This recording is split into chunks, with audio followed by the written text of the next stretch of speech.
The goal of our project is to provide tools for accurate analysis of bias and mean representation in video news.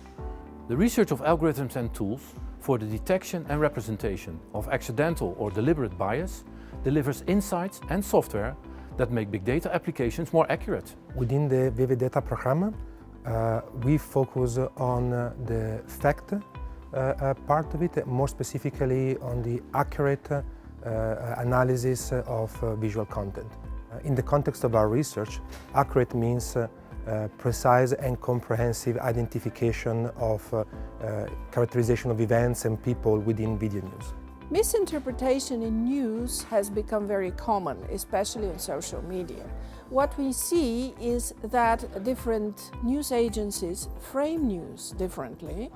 One of the subjects on which we deal with bias and on which bias is possible to recognize very clearly is the news, international news around the fall of the MH17 plane above Ukraine.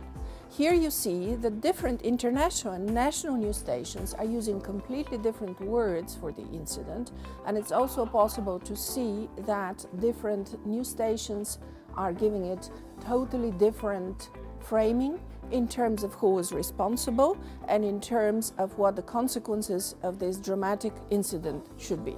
By the end of the research, we aim at making available algorithms and tools, web application for instance, that scholars and citizens can use in order to get a more comprehensive understanding of video news readily available online or on TV.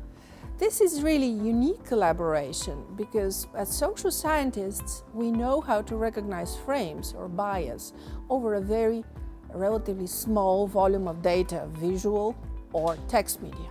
What we are doing with the computer scientists is using these techniques and applying them over huge volumes of data. Even better, what we are learning is to make it explicit how we recognize what is biased news.